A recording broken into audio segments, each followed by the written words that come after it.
Good evening. The purpose of this meeting is to conduct the business of Gaysborough Area School District. Public comment is welcome and issues will be referred to the appropriate board, committee, or administrator. Comments will be summarized in the official board minutes, which will be available by contacting the business office. Please take a moment to silence any electronic devices. Jane, Al Moore is excused this evening. Tim is excused, and Mike will be calling in at some point during the votes as he becomes available. That's my understanding. Please stand for the Pledge of Allegiance. Pledge allegiance to the flag of the United States of America and to the republic for which it stands, one nation, under God, indivisible, with liberty and justice for all.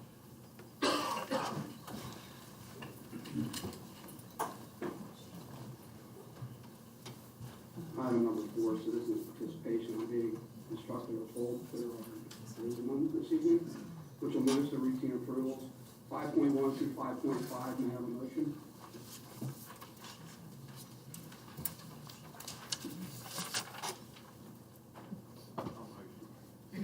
Okay. Roll call, sorry. Questions?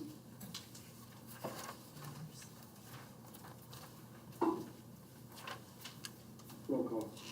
Amy Beth. Yes. Tim. Yes. Ryan. Yes. Michelle. Yes. Jeremy. Yes. And I vote yes.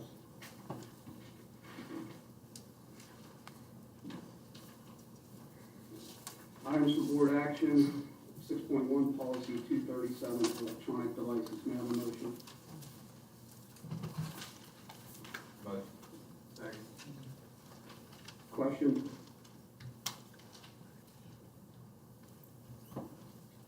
Hearing none, roll call. Ryan. Yes.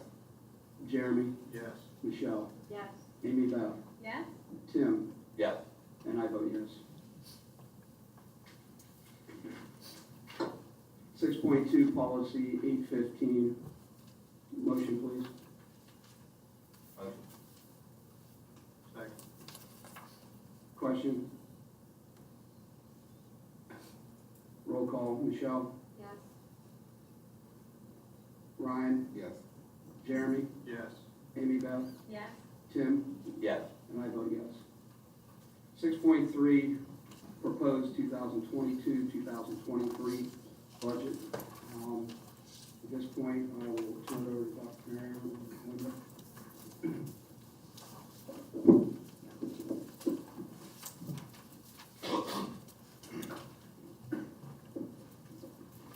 Linda will review the slides for kind of where we are on May 2nd.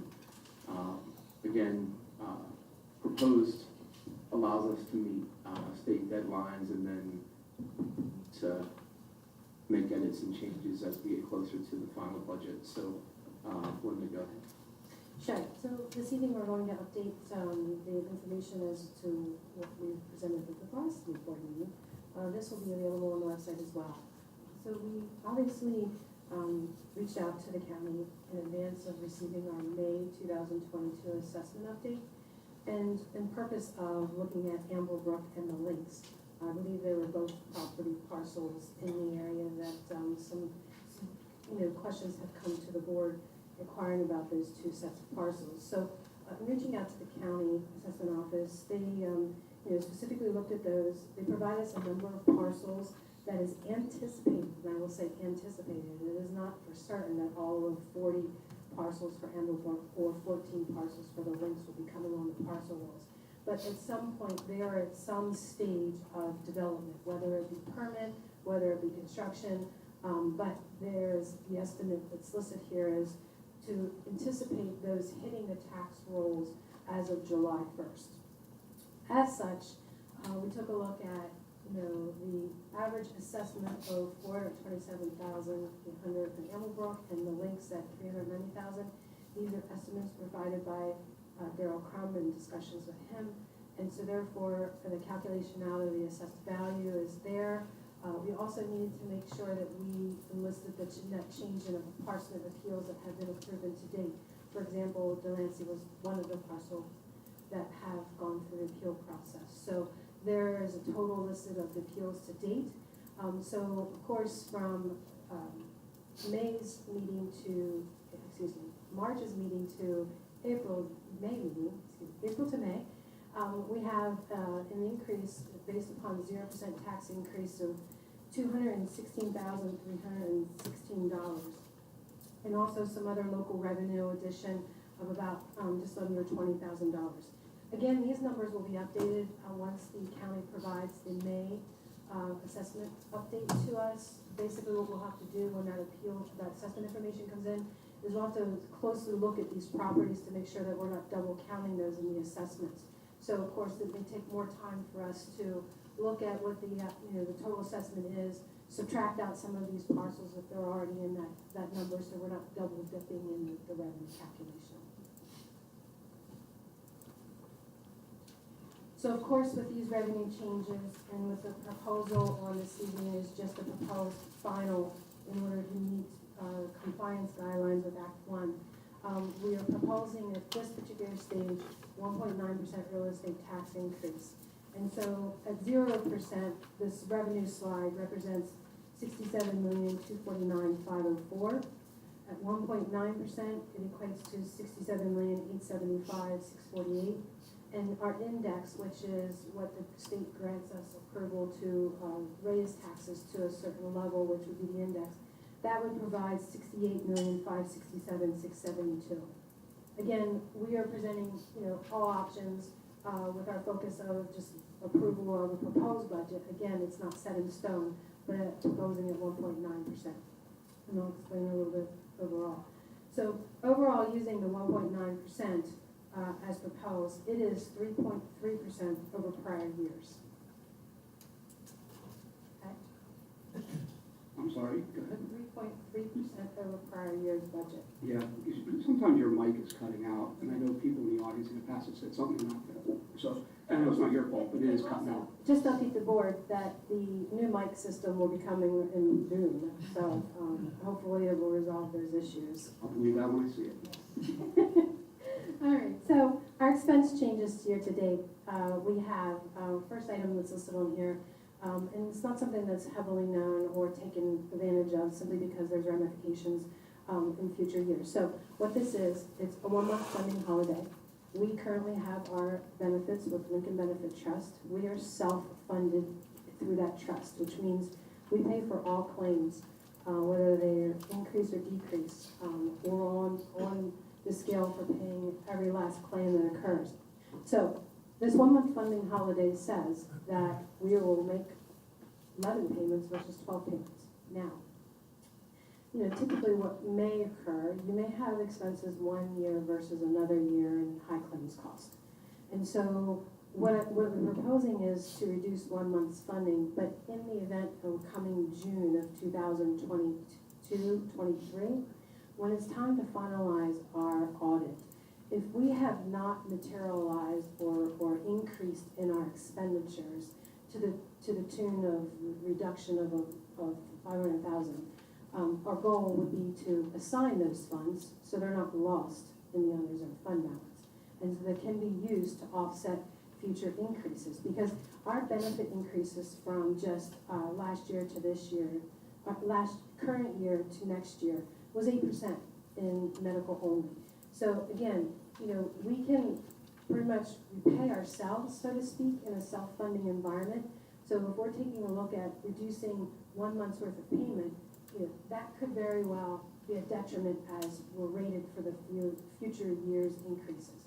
And again, something that we look closely at simply because all of our employees pay a percent of premium. So as premium rises, employees' premium also rises. And so that's, obviously something we need to take concern with. But in order to look at budgetary cuts, this is one of the items that we could potentially go through. But I'm just advising that there are risks associated with this. It's not an easy just say, hey, I want to knock off $500,000 of benefits. It could have some ramifications in the future, which later time we will know. So that is one area. In the other area of technology, we included some bus access points and also some of the hotspots that were heavily used during COVID. The bus access points, I think Mr. Williams and the technology department is looking at applying for the Emergency Connectivity Fund. So of course, if that grant goes through again, we can then therefore reduce to the tune of about $51,000 in technology items. Up next, I think Dr. Perrin will cover the additional attritional savings for staff. So Dr. Perrin? Sure. We wanted to show what it would take basically to get to about half of, or just below half of the index, or 1.9.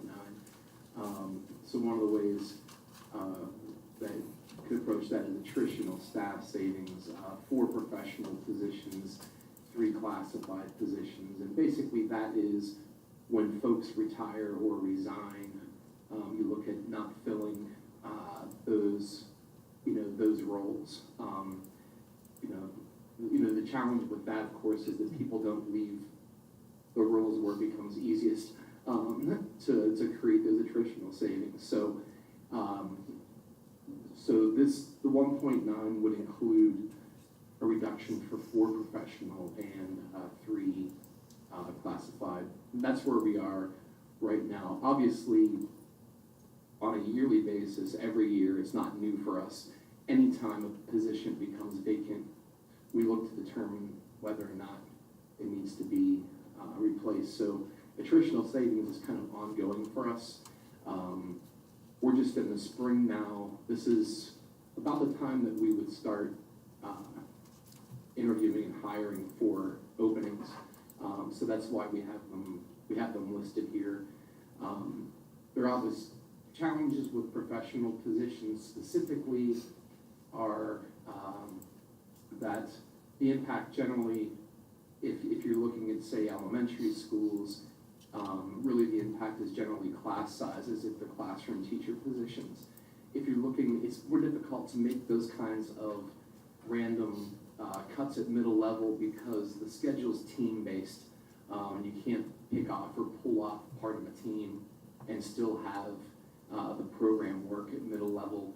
At the high school, the impact can be anything from class sizes in a certain content area.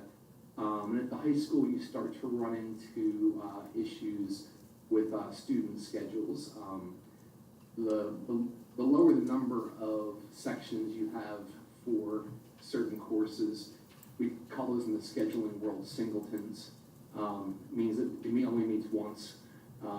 So if students are choosing courses and they start to have a couple of different singletons in their schedule, if those meet at the same time, then you have to have students make some decisions with regards to the course that they might get, the course they might not get. So there are always ramifications, especially at the high school level with programming and the ability to obviously have the schedule work for folks at the high school.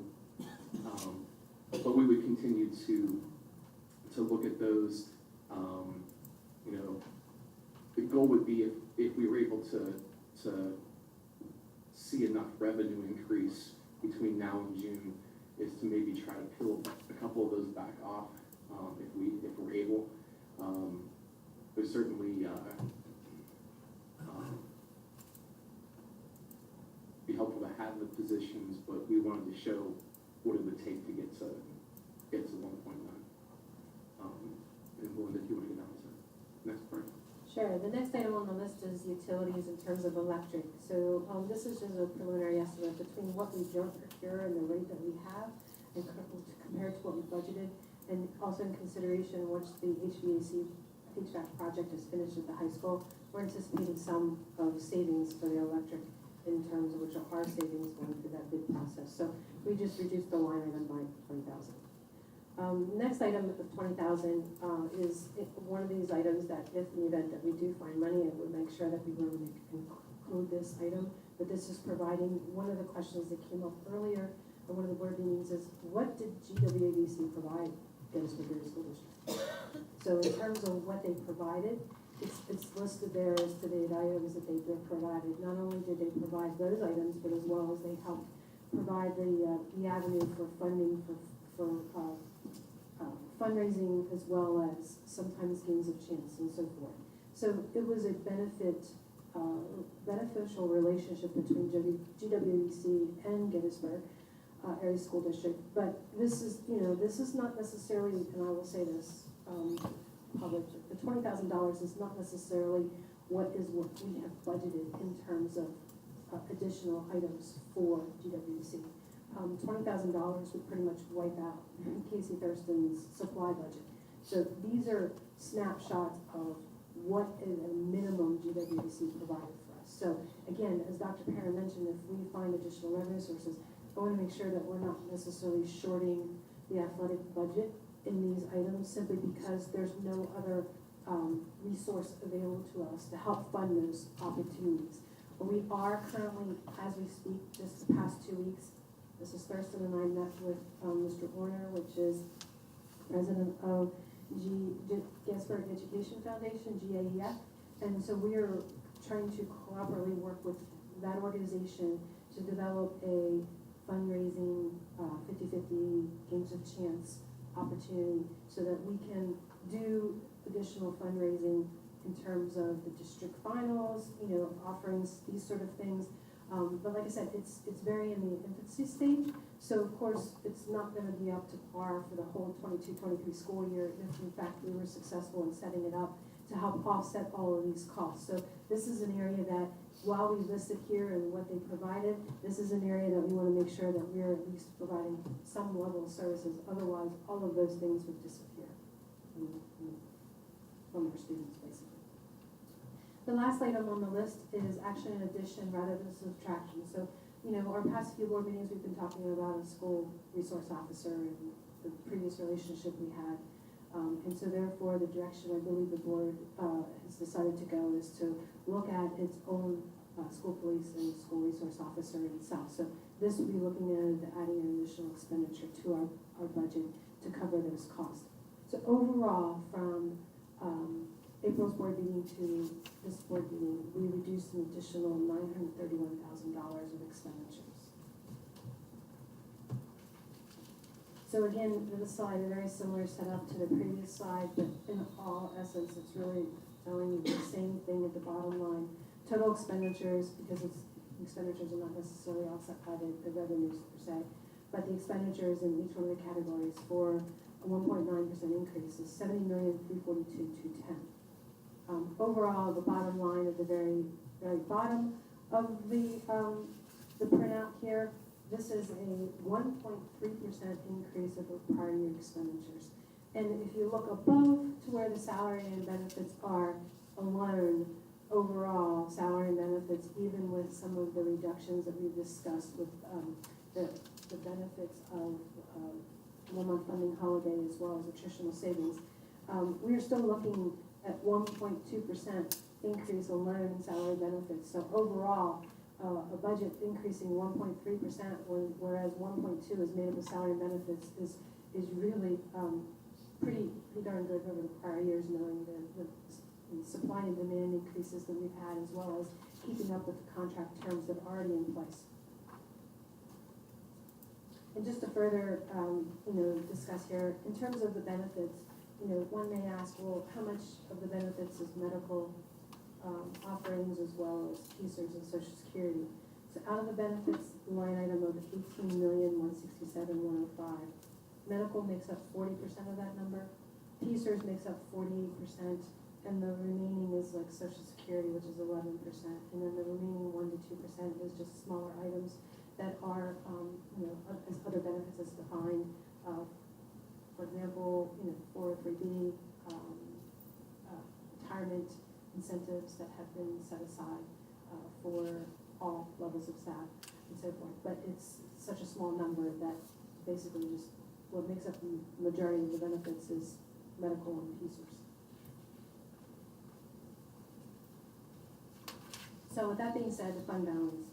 So the fund balance analysis, and looking at 1.9%, fund balance beginning, which is the ending fund balance is 6/30/21, was $6,687,094. So we have revenue of which is the $67 million line, as well as the proposed use of PSERS fund balance that we have assigned. Both of those lines combined equate to $67,875,648.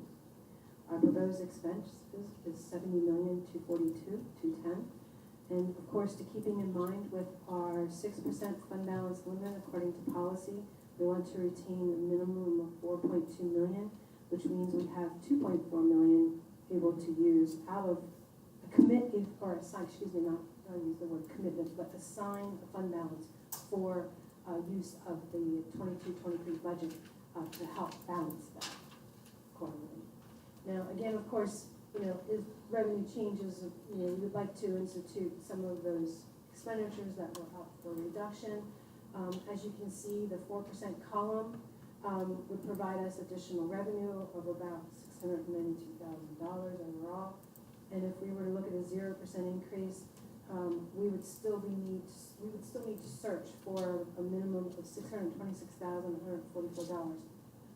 To be truthful, I'm not sure how I could find that number unless we are looking at bigger ticket items such as, and no one likes to talk about these sort of things, but if you're looking at staying at a 0%, this is, the only two items that could come to that close of a number would be taking full-day kindergarten to half-day kindergarten. That would provide you a balanced budget of 0%, but it's not something that, you really need to think strongly about that simply because, reducing some level of programs to that nature when students and or families need that, you really have to consider the cost versus the benefits in that situation.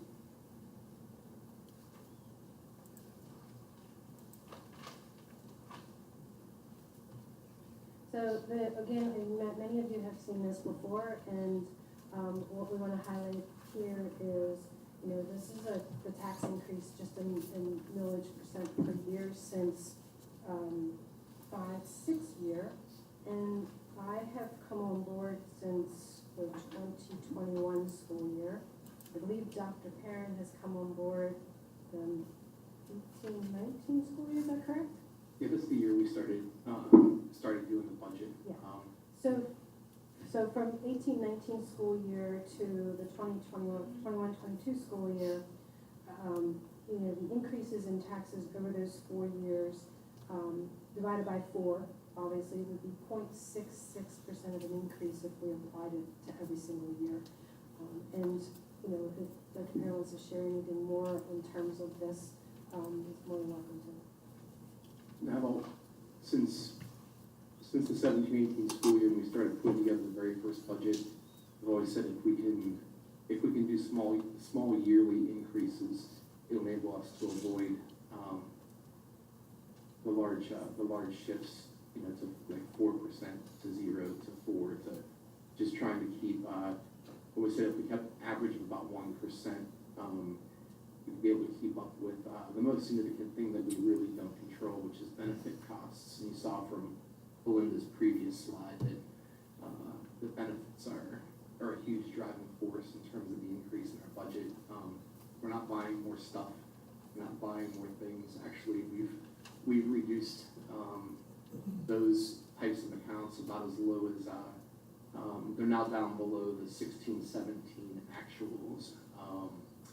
And the only real addition to the budget this year, outside of the normal types of increases that you see with our obligations with regards to contracts and agreements, is really $60,000 for kind of the SRO, police services program. Everything else is kind of status quo with this budget, and we're looking. If you added a 1.9 to the end of that, the average over that 5-year period would come out to 0.91 per year. So again, trying to keep an average of 1 on a yearly basis help us avoid any increases and decreases just based on the costs that we don't control. Things like assessed value won't keep up with those types of costs to a full degree, so we'll always need to supplement that a little bit outside of where we are. So what does a mill impact look like for the average assessed value, the average assessed value remains in the middle of the chart, which is 260,296. The 1.9% increase would drive out 0.211 mils, and so therefore it would be an annual cost increase of $54.92 for the average parcel. Divide that by 12, it's $4.58 per month to look at a 1.9% increase. And of course, the other numbers are there. There is a form available on the business website, I believe, that you can calculate your taxes. You take your assessment times the mill rate, and you'll be able to determine what that tax would look like specific to you. Next steps of the budget. So of course, this evening we are recommending propose and adopt the budget. Again, it's to meet Act 1 requirements, to make sure it's available for 30 plus days on there. And in between now and May 16th and actually till June 6th, we plan to continue looking at the budget. It's not a status or static process, it's continual. And so therefore, on May 16th, we plan to present another public pretty much hearing on this information that you have this evening, to cover any additional questions between now and then that we may have. And then, of course, as we said, if there's any changes between now and June 6th, we will, of course, make them and update the board as we move forward.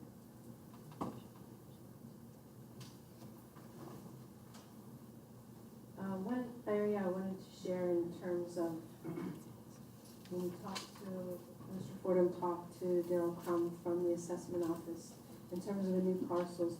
We also asked specifically as to how many parcels potentially are being foreclosed and or losing their homes. And if you bear with me for just a second.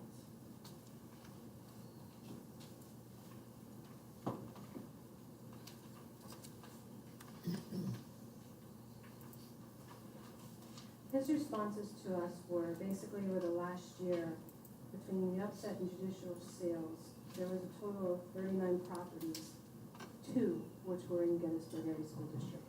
And out of those 39 properties, the assessment office indicated that they tried to work with all of the homeowners to pay their taxes and try to make up arrangements. And they'd rather have the taxes paid than rather have them to go in foreclosure. And if they do go in foreclosure, it's for multiple reasons, not just because of the taxes inclining year after year. There's other multiple factors that may result into why someone is going to foreclosure. It could be many personal areas that need to be addressed. But he said he would continue to give us some updates. But we wanted to share that in the event that the board wanted to hear him speak, he'd be more than welcome to come and talk to the board in terms of the parcels here in Gettysburg. But I did want to share that because I know, that's always a course of a concern in raising taxes. It's been stated numerous times, not just here, but across the state, that people are losing their homes because of real estate taxes going up. That's not necessarily the case, and that's not what we're seeing here in Gettysburg. Any questions? I do. The last meeting, you had a slide there that showed what we were getting from the federal government and the state. Mm-hmm. As I recall, those numbers this year were lower than the year before. Correct. So we took ESSER out. We wanted to present a budget without ESSER dollars involved. Now, of course, that means if ESSER money's coming in, we're going to have ESSER expenses. It should be revenue minus expense, and it's a wash. It shouldn't necessarily affect the budget. There was guidance that came out after we had instituted our last budget when we included it. So this time around, so we didn't want to confuse folks. We took it out from the previous year's numbers as well as this current budget numbers to really compare year to year where our growth was. Great. Did I answer your question? Okay. Anyone else? Jason, the 7 teachers, and I'm going to put you on the spot of where they're coming from.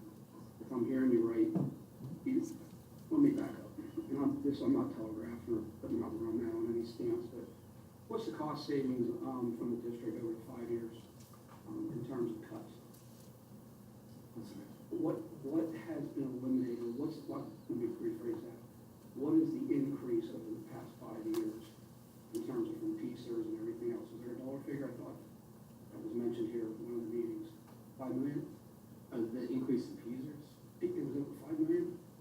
In terms of the budget increase over the last 5 years. Over the last 5 years, it was a 5 million increase overall, but not, that wasn't necessarily the number for just PSERS. PSERS has been increasing, Oh, sorry, benefits in general? correct, yes. The 1.9% tax increase, what was the, I don't want to put you on the spot, what was the increase in PSERS this year? Is it somewhere close to that 1.9 if you do the math? No, it's slightly under, but again, we have we have an assignment of funds that we can apply towards that increase. So while we're remaining consistent, we're applying those PSERS fund to the increase thereafter. So of course, in this particular budget, the increase, and I can give you the percent for PSERS, but the increase in itself equates to that $485,877. So $500,000 just in the increase rate, not necessarily the rate up. If that makes sense. And a follow-up to that, more so, Jason, 7 teaching positions. I mean, I'm trying to get my head around this. I've always been in this position here at Gettysburg District, from, at least from an educational point of view, has always provided opportunities for our students that it's unequal. And I can't imagine that we're sitting here, and we could have saw this with a 0 before, I'm pretty sure. That we're looking now to take 7 positions, 4 of them professional. You cannot tell me there's not an impact to the students. Does it change the classroom sizes? Does it change the opportunities that we're providing, whether it's at the high school or the middle school? The impact would vary based on the position not being replaced, obviously, and it's, like I said, it's through attrition, so it's wherever that person happens to be leaving. I think that I tried to give some examples on the front end, but the biggest, like you would see some possible class size impacts at the high school level, more than class size impacts, and you know, Jeremy's here, obviously. I think it's really about, they really try to make a schedule that allows students to choose the courses that they want to choose without having to say, oh, they both meet at the same time, I can't. So you might have more of those types of things happen. There are also other impacts that could occur at the high school level. If I missed anything, Jeremy, feel free. I can speak to as much detail without getting too windy as you want me to, but I can share. Because it's my job to consider if this happens, what are you going to do about it? Because the doors are going to open. I'll take the microphone. Oh, sorry. That's all right.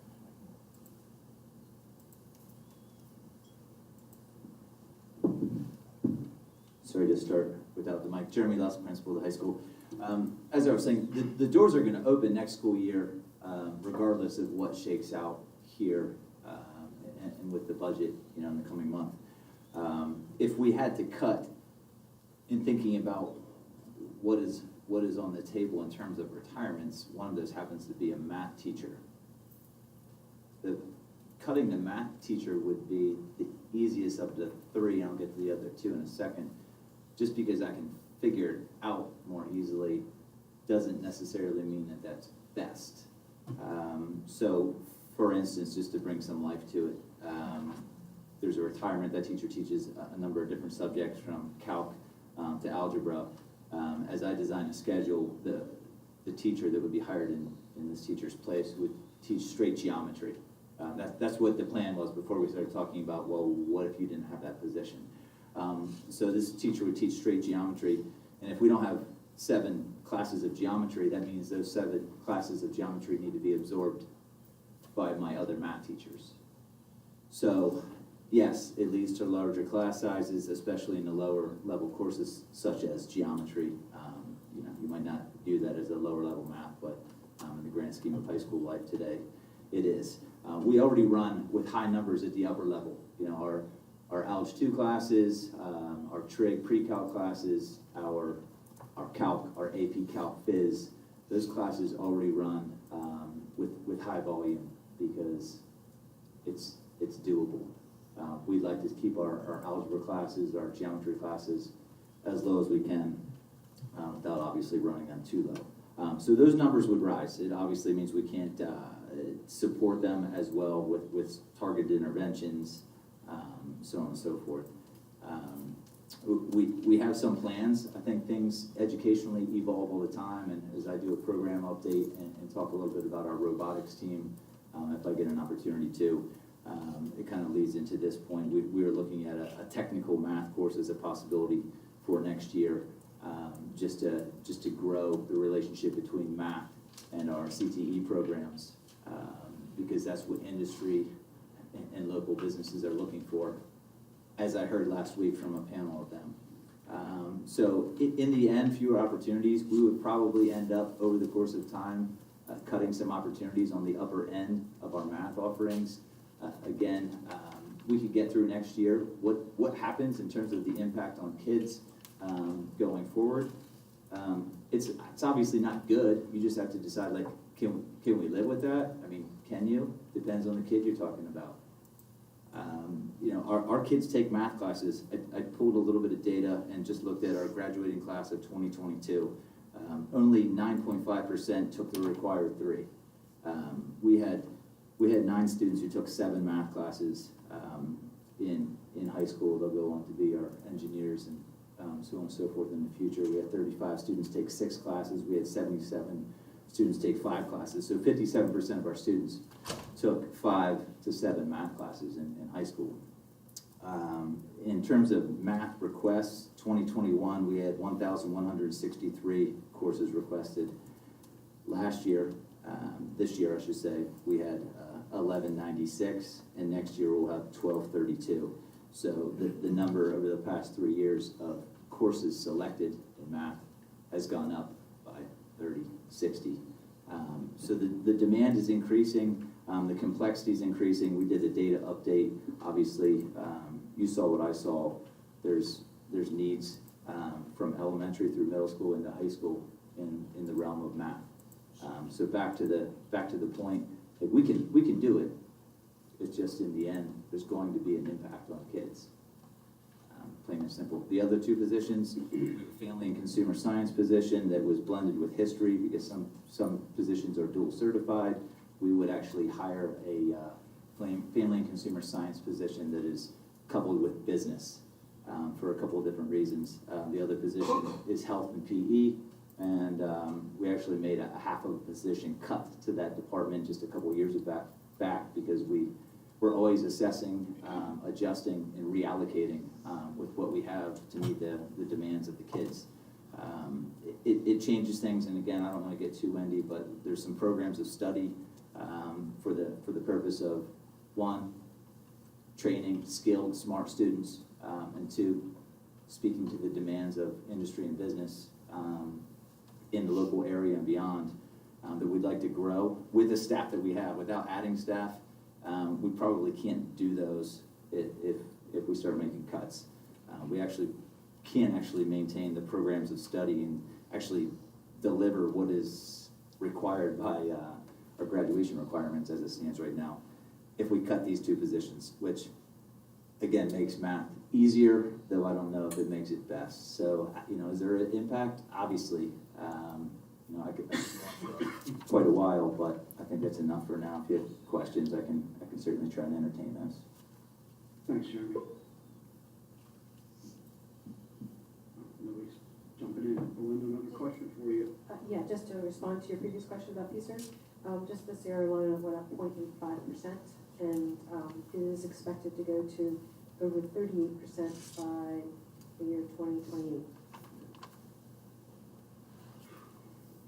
So, and again, just 2 more comments.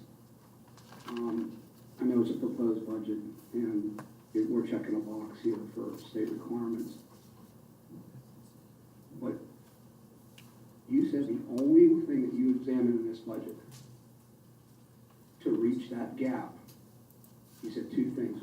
You said there were two. You said, I only heard you say one. You said kindergarten from full day to half day.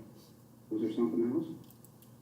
I thought you said two. I may have misunderstood Well, you. the one that we already applied, which is the reduction of healthcare benefits for 1 month. So that one was already on Okay. the table. So those are the actual two things.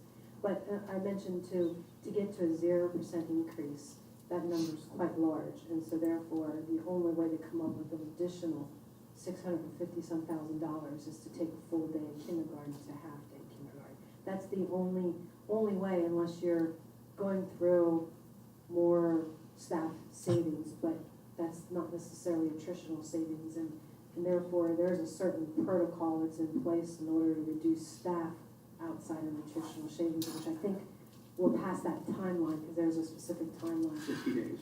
Yes, exactly. So I think we're at that stage. So One follow-up. The 501c is still active. I'm sorry, for Before the Booster Club, it has not been terminated. It is active. That's my understanding. well, So it exists out there still. Mhm.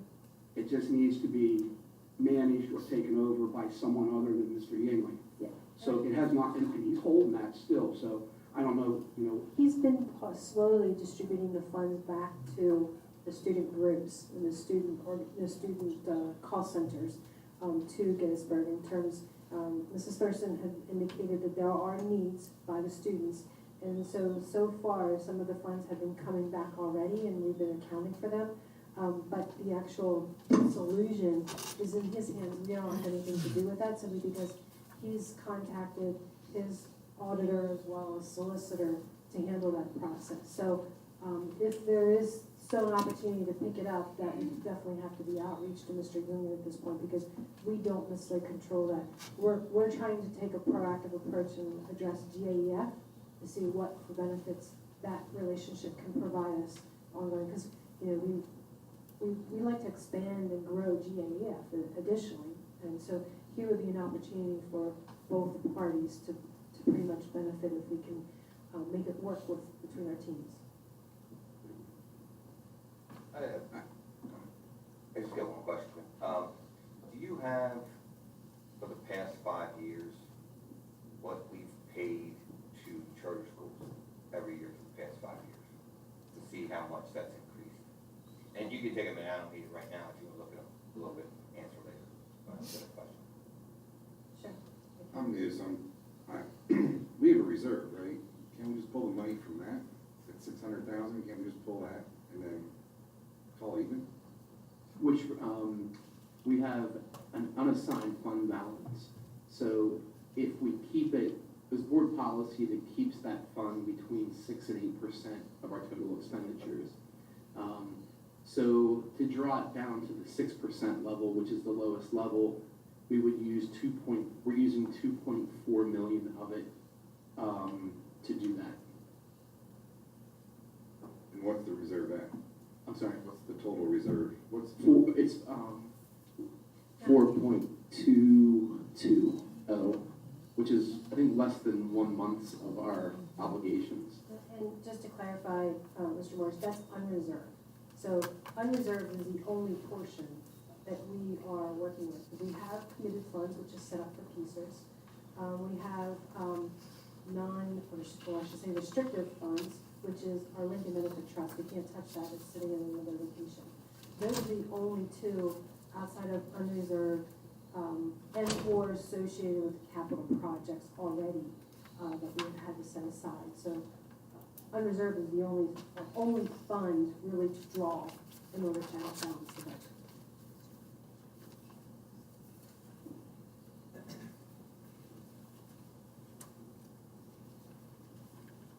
I think we spoke to the board at any time can entertain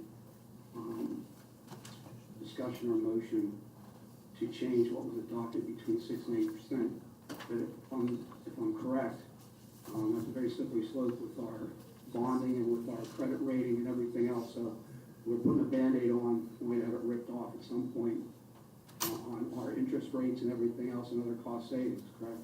That's correct, and so the most recent S&P global rating that we received because we're about ready to go in to finalize our bond, they indicated they have seen the reduction of the unreserved fund balance. And so therefore, one of the questions they wanted to know is it going to be a continuum? And if so, what is it going to look like? Because if in the event it's a continual decline, that it would be a different rating, so they can decline our rating at any point in time, which then, of course, that would address and have a concern of the treasury holders already that have purchased our bonds, because we need to report out any significant changes to our financial information, so all of our holders are aware of what our financial status is, because, you know, in terms when they're buying our bonds, they want to make sure that the district is stable, is secure, and that they're going to be receiving their funds. So of course, if we continually downgrade our unreserved fund balance, that can be a change into our ratings and also notifications to our bondholders, which the last thing we want to ever do is have our bonds be pulled in advance of when they're coming due. And so, you know, with the downgrading in the S&P, that, I'm not saying it would happen, but it would be a concern. The other thing too is, I guess, with our resolution, budget resolution, that we try to look at the state 6% as well. I think in that resolution,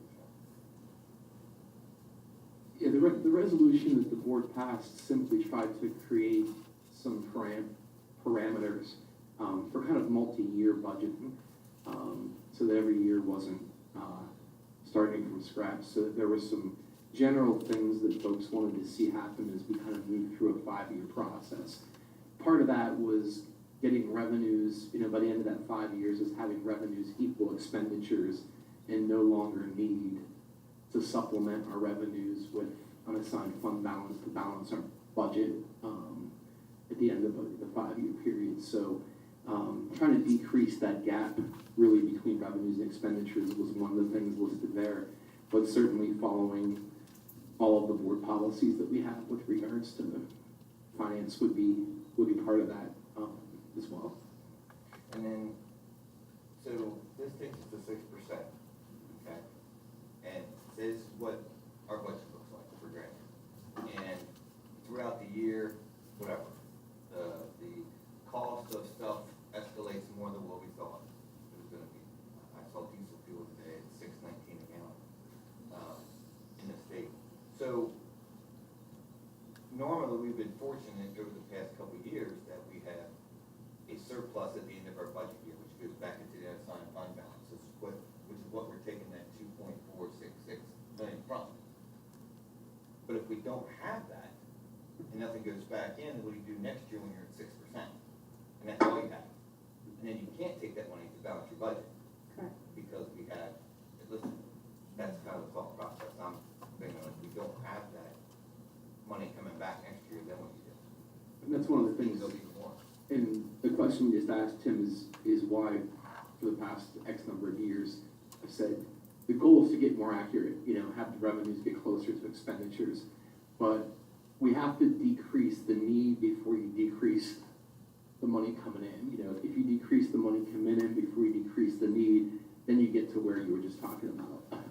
That's what we're trying to certainly avoid. It's tough in this economy because you don't know what's going to happen from day to day. Sure. Thank you. Yeah, Mr. Sigmund, to answer your response to the charter schools, that PowerPoint presentation is available on our website underneath the business services April 21st meeting. 17-18 charter school cost was $3.5 million.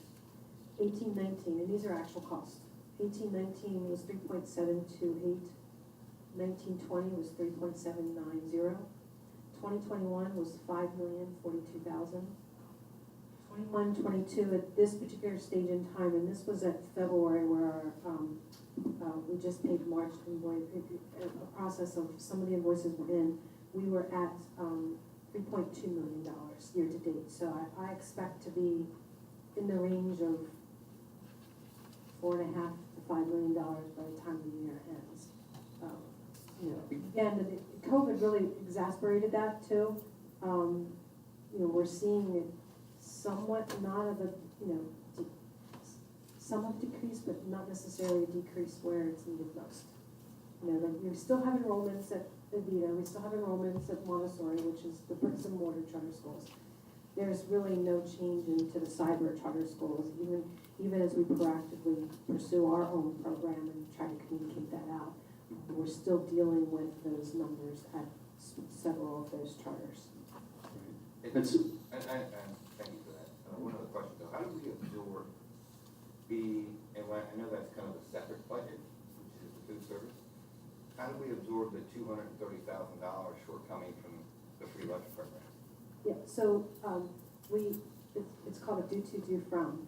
So basically, it is expense that's borne by the general fund because the food service fund cannot absorb those costs.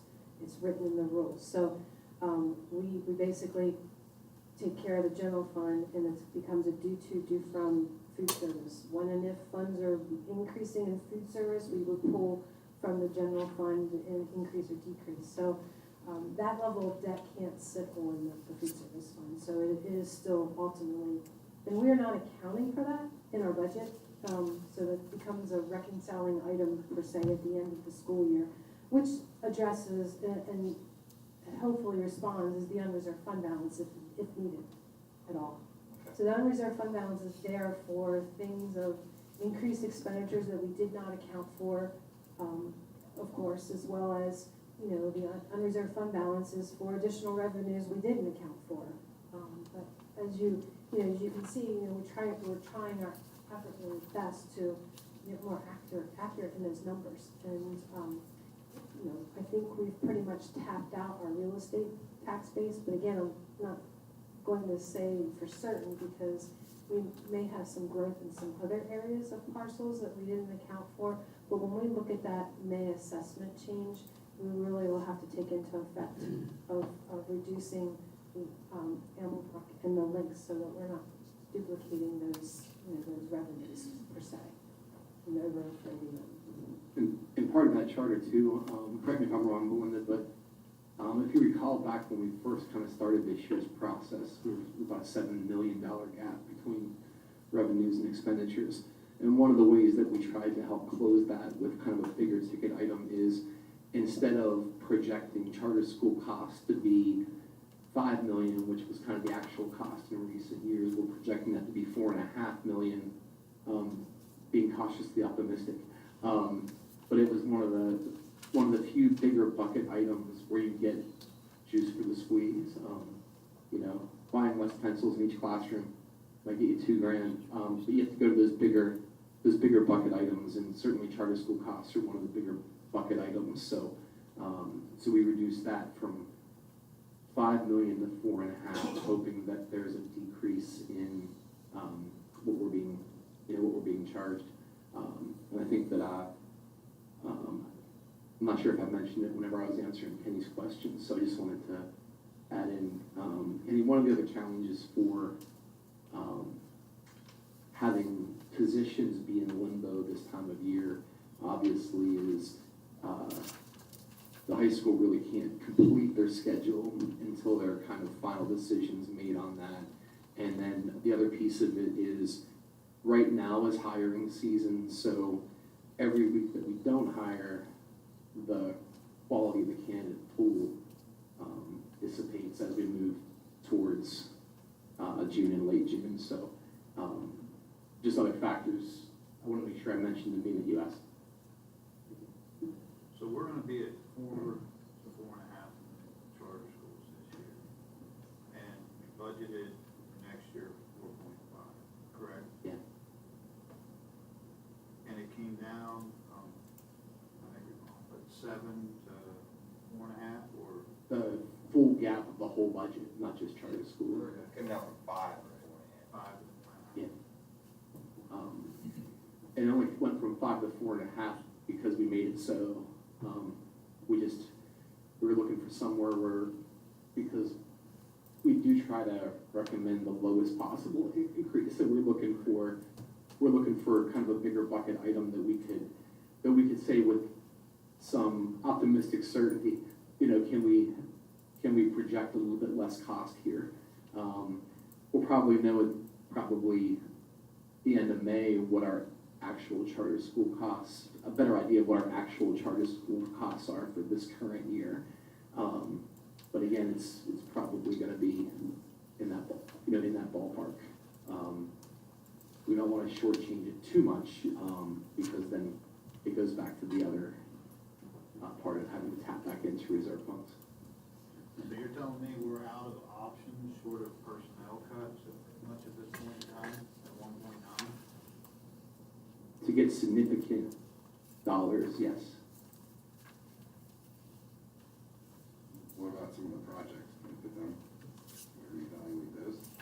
Already assigned and budgeted and bonded, they don't affect the tax already Yeah. budgeted. No, I think, Ryan, if I'm not mistaken, I think you're referring to the CAP 5-year plan in terms of what we looked as a district, what we wanted to upgrade or change out or get new, et cetera. Yeah, we That's what you're referring to. reduced that from 1.2 million to 1 million. We certainly, one of the reasons that we have good facilities in the district is because we keep them up on a yearly basis. The problem is if you cut, let's just say that you say, hey, we're gonna take a year off from that and cut $1 million. The problem is in next year's budget, I'm not even sure with a full index that you can recoup that to get back to that level of funding if you had to. So even, there are challenges that, kicking the can down the road per se. But we did reduce that line item just because we were trying to find some cost savings without cutting things to a slim point where we started impacting the yearly update on things that we do just to keep our facilities in good shape. I've been in those districts and you end up being like program rich and facilities poor. One of the things I always said when I first walked in here is that our facilities and the staffs that maintain them do an unbelievable job. And so we didn't want to cut the resources we were providing them to do it any greater than we did by cutting a couple $100,000.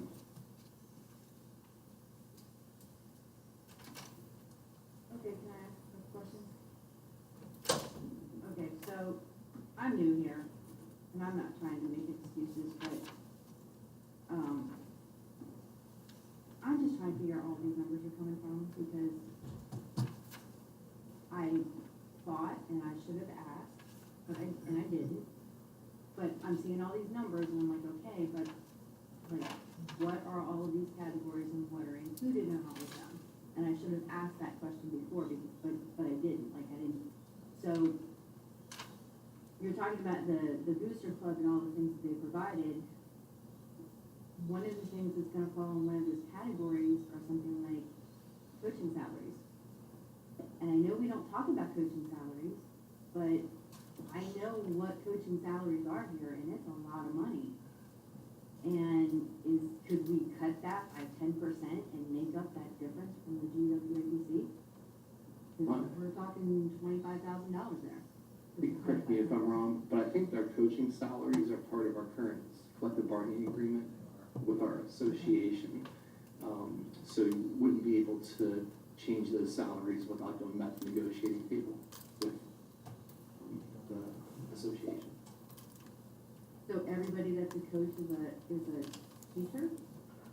Everybody, the salaries that our coaches are paid are within the CBA of our teaching association. How many coaches do we have? A lot. That's enough. Top of my head. I'm just curious. And some of them are volunteers as well, but it's also based on the steps. So it just depends how much of an experienced coach you are, how long you've been a teacher, so on and so forth, will change the step of how much you get paid.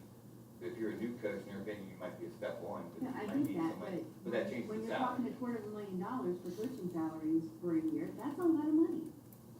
And the coaching salaries are in the salary category of 100. You were asking about where it was. Well, that's and what that's, it and is. that's just my question, like, I'm looking at this and I'm going, okay, so I see this and I see that, and some of these things, yeah, I can figure out what belongs in those buckets, but problem is I didn't see line items, and I should have asked ahead of time, because this would make a little more sense to me if I'd seen line items. And so, this is what we present and what we're required to by the state. Right. So we are to report to the state by function and by object. And so what we haven't showed you is by function, simply because it's more easier to understand a budget in terms of object level. It's easier to determine, and I'll use the example. So 1110 is the instruction function. Okay. 1110 instruction function could include everything in terms of supplies for the classroom. It could be benefits for the teachers. You could have every one of those objects underneath 1110. Then you can go to a function called 1241, special education. You can have all of the same objects on. So what this worksheet does is it brings back, instead of looking at a function level, it brings it back by object to say, here is a summary of the entire salary and benefits, no matter what function it pulls from. So for example, in salary and benefits, athletic coaches, 3250 is the function, and we have to report that to BDE. But in terms of where it's at in the summary level, it's underneath salaries and benefits. So our AFR, which is our annual financial report, which is also filed along with our annual audit report, that the state, it's a required state form that we're to use. You can also see the details on that as well in terms of the function and the object. While I provided you some information a little earlier, there's 19 digits in the account code. Right. And so we track everything by 19 digits. Well, we don't report out over 15,000 accounts that we have. We report out in a summary fashion in this manner. Now, if there is a specific line item that you would like to see, we can provide that to you, but in the general, I'm not gonna kill trees to come to the board for 19,000 accounts. You do that, but I'm just like trying to figure out where all of this stuff comes from, because when you're new, it's kind of hard to Absolutely. understand some of this. Yeah, absolutely.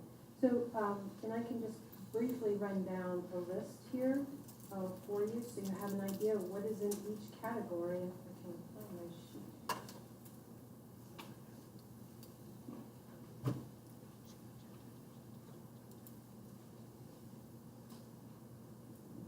Can I ask another question? Do you have any idea how much are we actually putting out for like mental health services?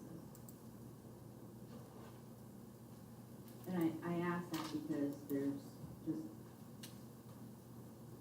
it just looks like a lot. It depends. I'm sorry to say that way, but it depends. And it depends upon who's providing the service. If we're relying specifically on Lincoln Intermediate Unit to provide our service, that's one cost, and it's professional services. So if we're relying on, is it RSG or ESS? Effective School Solutions does the middle school program. That cost might be in a different category. There are mental health services that probably intertwine throughout various buildings and departments. So it's going to be, it would take probably a couple days to pick out the mental health pieces of all the different departments, and it's not like there isn't like a mental health account where everything comes out. Well, I also asked that because when we did building tours, that was one of the things that Mrs. Hurst specifically was saying it was a good program. Oh, yeah. And it sounded like a good program, so it's not something that I want to get rid of. No, we haven't touched any of the mental health supports in any of the reductions that we've done since we started this year's budget process. And some of those services are being covered by ESSER funds. So it's not a direct, like any additional service that we had is covered by ESSER. So, of course, when we go to the budget stage in 23-24 school year, we're going to need to determine what level of service and those services that we want, because it'll become a district cost if we just go look at it. Some of the more significant services that we do are built into the district budget, but we did use ESSER to provide some extra layer of services in places where, because we have a layer disappear, but we didn't want to have our largest efforts disappear whenever the ESSER funds went away. And tried to give you a quick rundown, but we can cover this more in detail. But in 100 category, it covers everything from the professional staff, classified staff, subs, coaches, activities, secretarial, paraprofessionals, tax collector wages, which were required to pay by their agreement. We have custodial wages, and, summer crew wages, cafeteria, some wages and so. It's basically everybody that works here. Everybody that works here. 200 category is, as I mentioned earlier, is mostly PSERS, healthcare, and FICA. It is those, healthcare covers medical, dental, vision. 400 category includes items such as disposal, snow plowing, lawn care, laundry, electricity, propane, water, sewage, maintenance and repairs for buildings, equipment, and vehicles, and maintenance and repairs for technology, rentals for buildings, rentals for equipment, rentals for vehicle and extermination. Excuse me. 500 category is one of the biggest categories. That includes student transportation, IU transportation. It includes our property liability insurance, our bonding insurance, and any other insurance associated with our properties. Includes some communication in terms of technology, some advertising, printing, and binding. Includes tuition for other LEAs, so we also have tuition that we share between other educational entities. And then, of course, then there's the tuition for ACTI that's in the 500 category. And there's the tuition for APS, which is prison. We have tuition, which is charter schools in this category. It also includes some of the IU payments. We have a certain amount that we pay for IU services to be a member. That's in the 500 category. 600 category is supplies. Could be supplies in terms of general operations, classroom supplies, maintenance supplies. We have some uniforms, fundraising supplies, technology supplies, and natural gas is a part of here. I apologize, I said electric in the 400, it's actually in the 500, or excuse me, in the 600 category. We have propane and fuel oil, gasoline, diesel fuel, some published materials, hardware, software supplies, and some technology software support, largest items in the 600 category. 700 includes land and site improvements, includes original equipment, non-technology, includes replacement equipment, non-technology, as well as technology equipment. 800 category includes some of the dues and fees associated with some of our bonding. Includes interest. It includes some of the student fees, and that's the majority of the 800 category. Now the 900 category includes the principal on our bonds.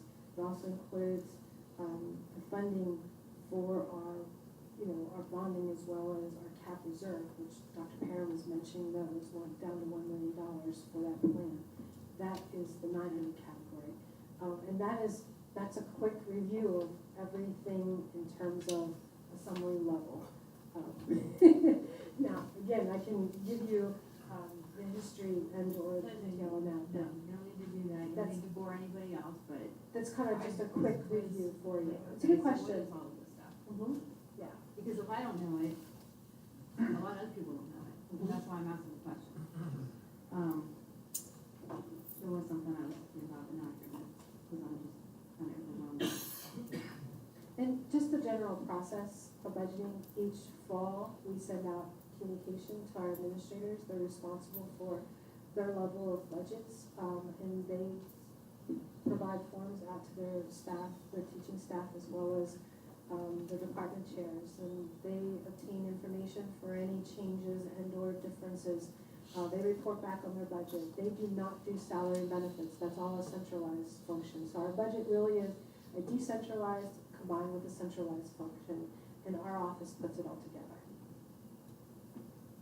Thank you. Mm-hmm.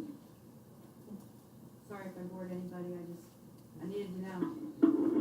And didn't you say that the estimation for transportation costs this year was gonna go up to like 200,000 or something like that? We estimated it going up 200,000, but we haven't finalized the negotiations yet. And there's another area that may or may not be on target. And we estimated an increase because we were a little lowest around.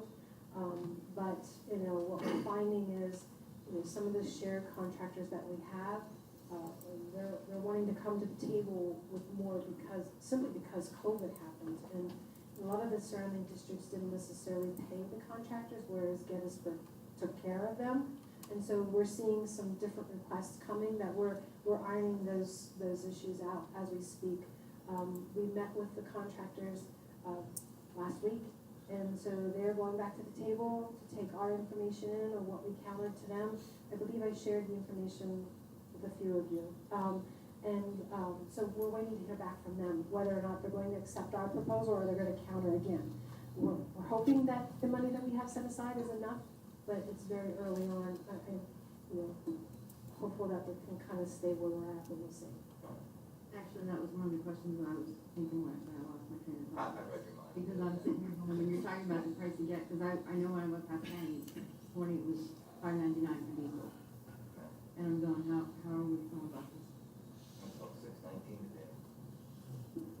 It's all provision within the agreement for, you know, escalation of price and or discussion of where that price is set, because it should be a set price and then go for more. But it's all within the agreement how it's outlined, and they're wanting 7% above index, and is what one of the requests are. We're not there. We're not as near as that as what they would like us to be.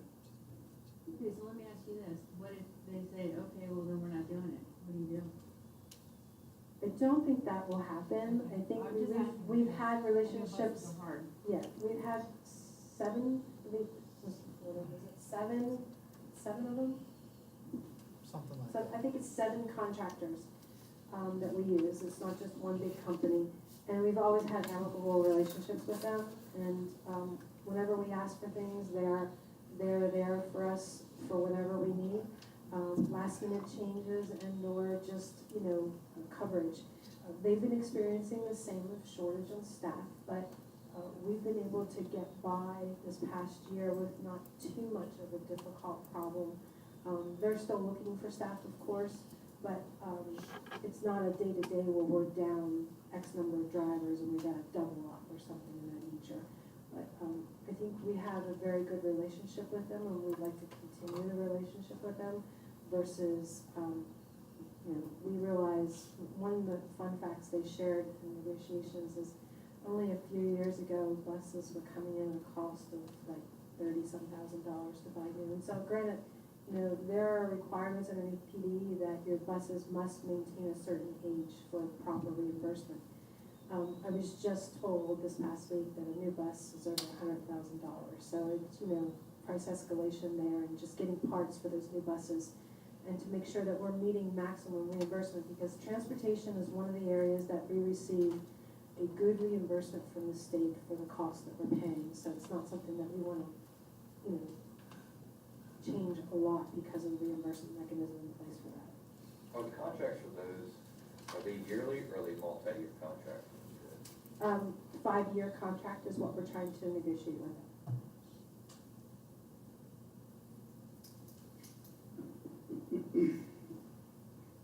Any other questions? Just before I ask for a motion, we get a sequence of order here, because I understand proposed. I think this board, I think some people have been on this board, but we've adopted a proposed budget, maybe 1.25 or something like that, went to 0. So it is a proposal, but for clarification, what is the district's recommendation, or what are we obligated to Act 1? We have a proposed budget this evening. By state requirements, it has to sit 30 days. So would you anticipate the next meeting providing the board and the public with any updated figures to see if that reflects any change on a proposal? Is that, No, there probably wouldn't be any change for May 16th. It would just be a hearing on what we're presenting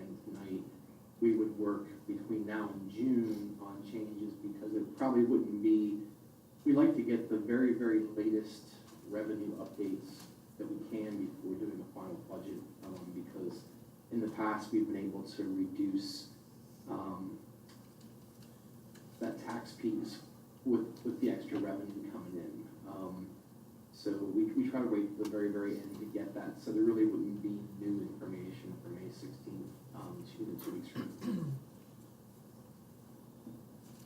Mr. President, I didn't want to get jumbled with my thoughts that I wrote down and wrote something. So it's not just my thoughts, but concerns and questions, so hopefully it'll allow me a few minutes.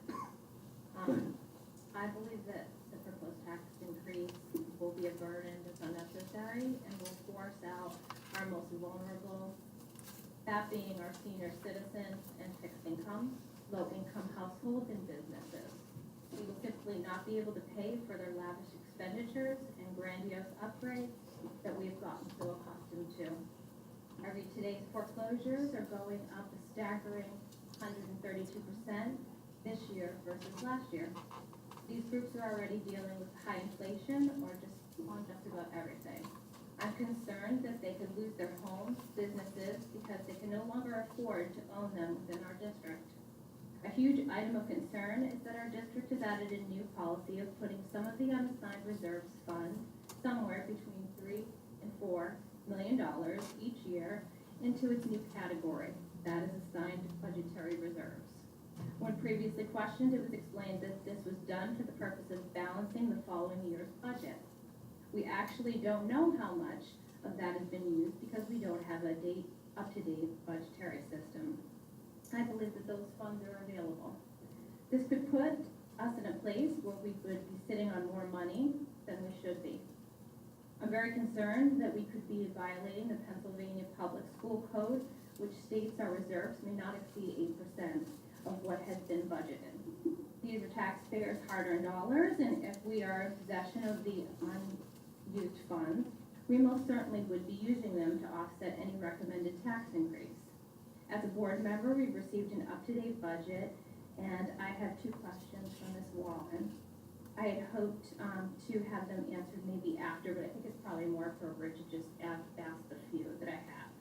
I noticed on page 5 the expenses between the second column, which reads 0% increase, and the third column, which reads 1.9% increase. They're identical, and I'm wondering why.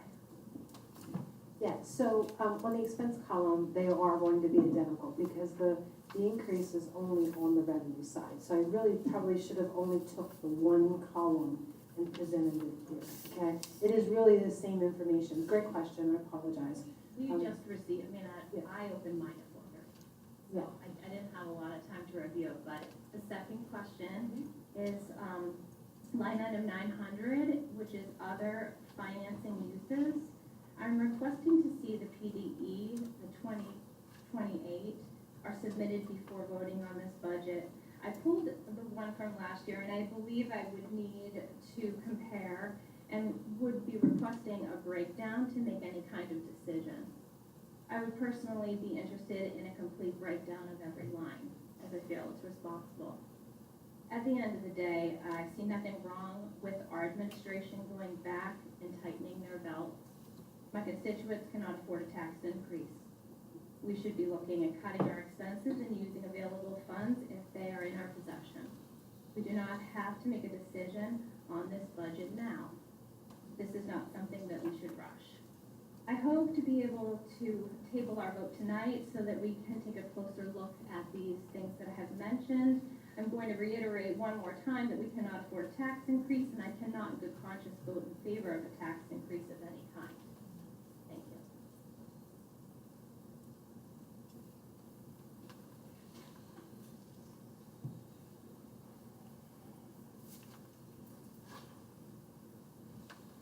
Belinda, is there anything you want to address on a vote? The one area I will address is why I appreciate the comment about the new assigned fund balance. I just want to make sure it's clear. So previously, prior to the audit, the PSERS commitment was always labeled as a committed fund balance. Prior to June 30th, 2021, it was always referred as commitment. since June 30th, 2021, all it did, still associated with PSERS, it just moved the term from committed to assigned. It's not a new fund balance, it's just taking it from one area, putting it to another. And it still has PSERS assignment / commitment dollars in there, in which we plan to use a portion year after, because we had like a 10-year plus plan to use those funds accordingly. Now, we can draw down that whole PSERS fund, but then again, if you're drawing it down more than what the increase is every year, you're gonna need to come up with an increase into the future to help offset the deficit that you're using. In an Act 1 environment where the ability is, a lot of times if you try to make some reductions, hoping that someday that you can increase them back to their funding level, you have to do that in an environment where there's a ceiling on, obviously, the limit to which we can raise taxes. So that's kind of where the challenge was. And also, just to share, why here there's a concern of adoption tonight, you're not necessarily adopting a budget that is enacting any type of increase this evening. It is to meet the requirements from PDE to post the budget and to have it available for X number of days. If you do not do it this evening and it does not get voted down, it would have to occur next meeting. And then, of course, the timeline would not be the June 1st meeting, it would be required by the second meeting in June. So, while you can, if you're planning to take action this evening and it doesn't pass, that's well and fine, but you must take action for the preliminary budget the very next meeting. And then instead of action at the first meeting in June, you will have to take action the second meeting in June to adopt the budget. Our budget will have to be approved by June 30th as required by law. And if we have to have a special meeting between the second meeting in June to the end of June, you've got to pretty much preempt that and back it up 30 days to have the budget available and out there as approved. Knowing that the information is not going to change soon. Linda, could you, so I've heard this several times now through emails and tonight about us possibly, or people saying that we are breaking whatever law because we were over 8%. Can you explain how that works? Absolutely. Thanks. So when you are doing your budget year to year, the law states that you cannot have an unreserved fund balance in excess of 8% and raise taxes. Simple as that. So when you're doing your budget, you're using fund balance and or balancing with a fund balance to help offset that change, right? So, our policy says we'll be between 6 and 8%. That's what our policy states, that we're going to be a minimum of 68%. We can't go over 8% and raise taxes, okay? And it's only on the unreserved piece. I want to make that clear. So all the other assignments that we have, or commitments, or restrictions, I think in the audit it said upwards of 20 million. That was all funds, all governmental funds. We're only talking a small piece here, which is unreserved, which is available for appropriation year after year. That is the only fund that has these restrictions on. Now, so that's only when you're budgeting. When your final's done the following year, there is no crossover between, you raise taxes and you're over 8%. Because multiple things can happen during that course of the year. You could have excess revenue under expenditures, increase or decrease that fund balance. The actual is never tied into the budget and the requirements. The state clearly says that it's when budgeting, your unreserved fund balance cannot be in excess of 8% and raise taxes. Thank you. Mm-hmm. So layman's terms, and I've sat here through 6 of these now. We go over 8% at any given time, especially when it comes to the audit. We turn around and we use what we're over to help balance the budget for the next year, correct? That's correct. So had we not done that last year, for example, we'd be sitting here with a bigger deficit than what we're looking at now, 2.3 million, right? Yes.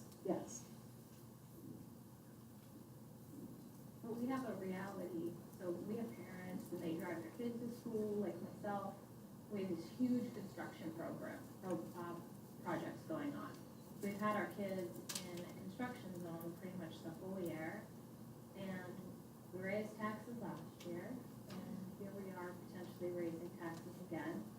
And I may have a different scope. I'm the treasurer, so I see things. Like we have, last time I checked, 26 credit cards with fairly high balances throughout our district. Are those something that we have looked at while we have these major construction projects going on? And people have made hard decisions within their homes. I know I mentioned that we have portions of our tax base that need to make a decision about keeping their homes, and that's really important too.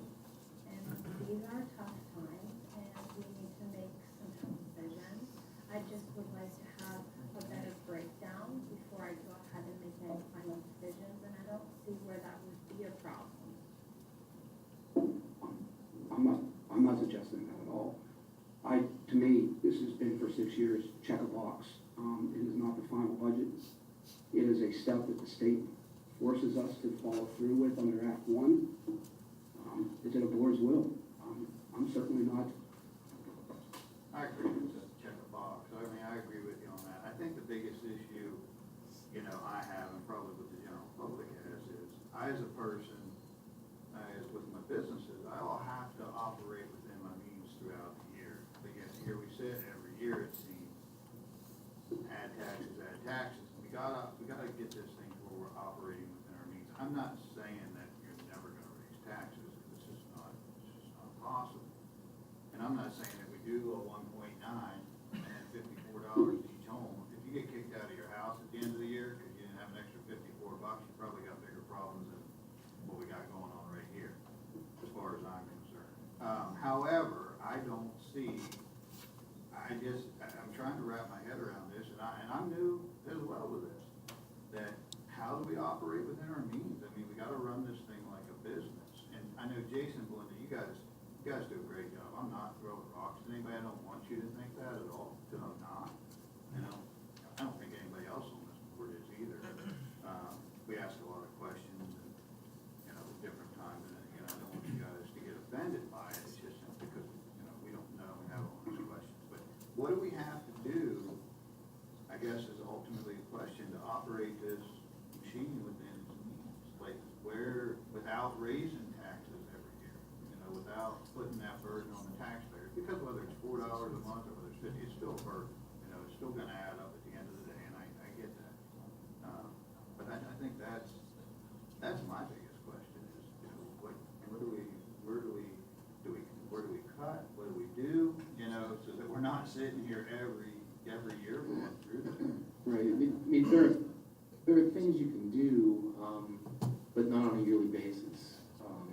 So there are various times where contracts and agreements come up.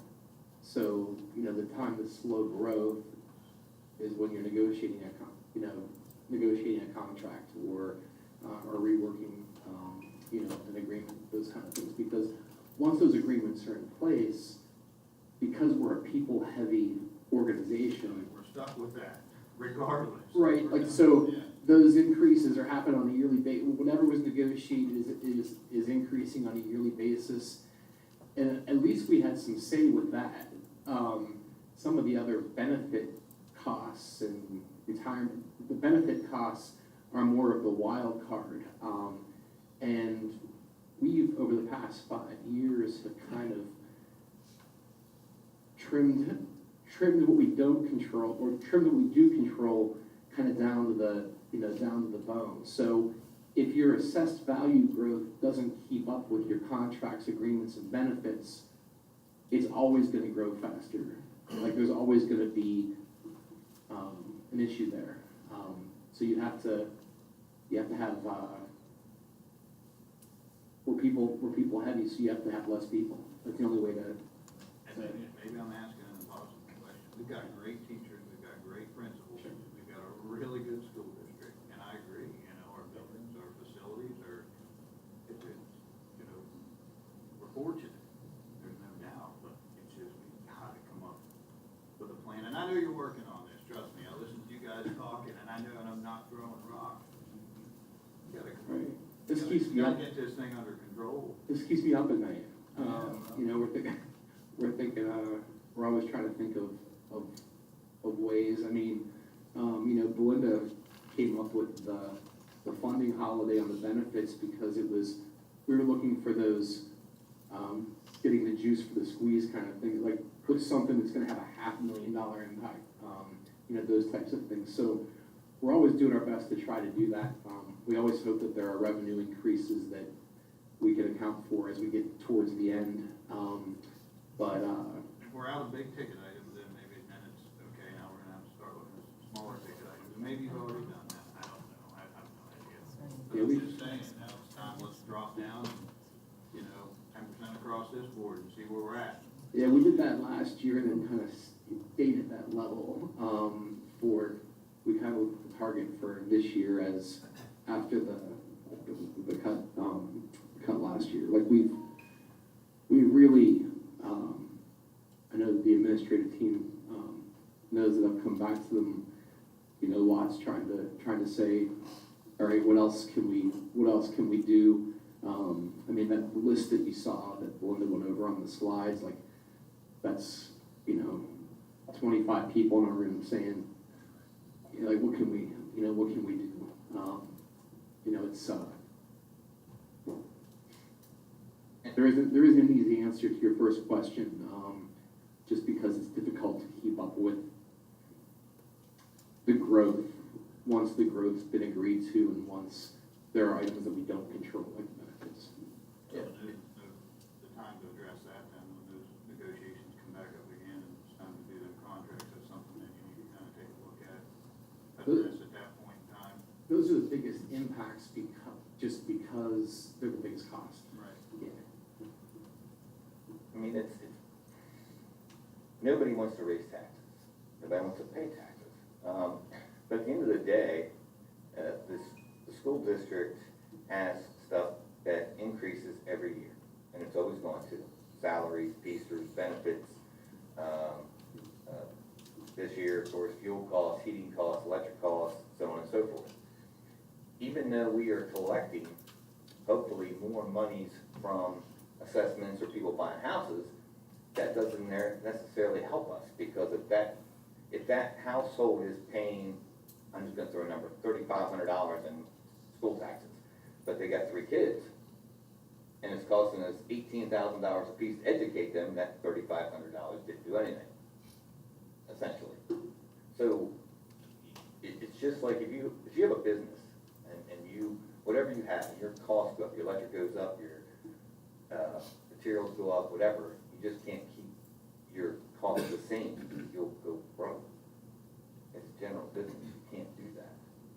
Yeah, and certainly, you know, in my role, you know, you're balancing all of those things. You're balancing, you know, meeting the mission of our district, especially in my role because you know the board hired me to come in and do that. So I'm trying to meet the mission of the district, provide our students with quality opportunities, and understand that we're doing that because we're in Pennsylvania at a majority of the cost to our taxpayers, just because of the way that Pennsylvania is funded.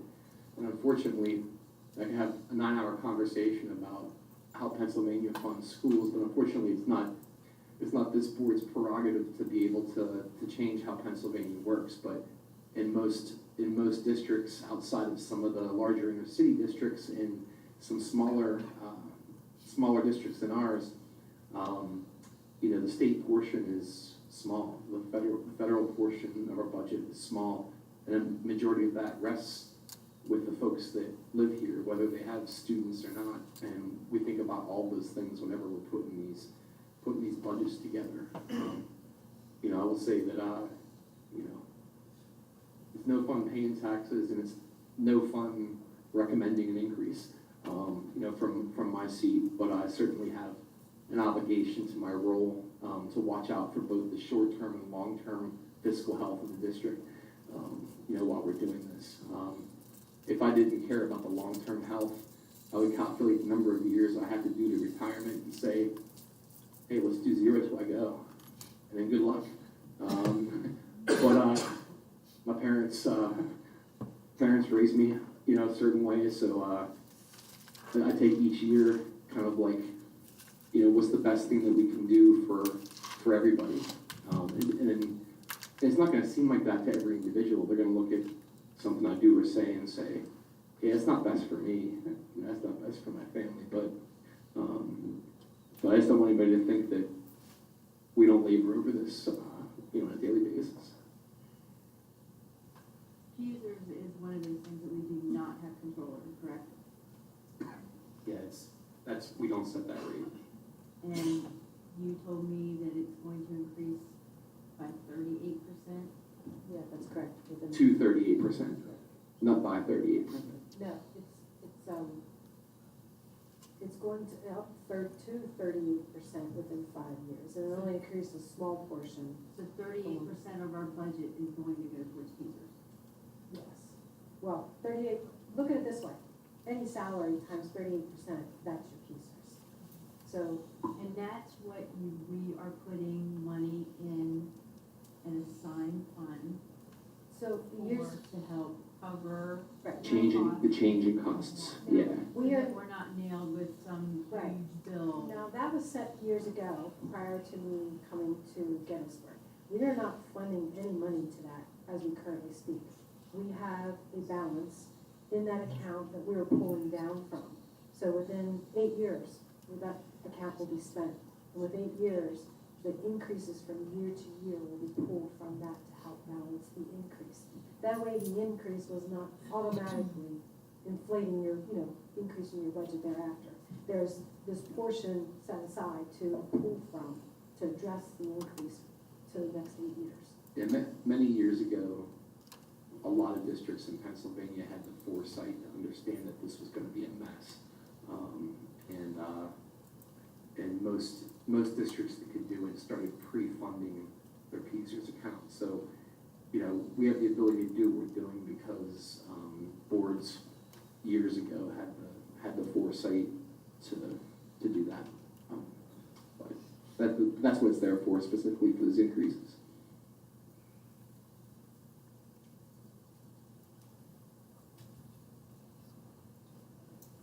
Are there any additional questions? Because I think where we're at here, and I want to come back to you, Beth, you didn't put it in the form of a motion, but I know that's what I'm assuming that was your intention. So really, if, at least the way I see it, it's not a final budget, it's a proposed budget.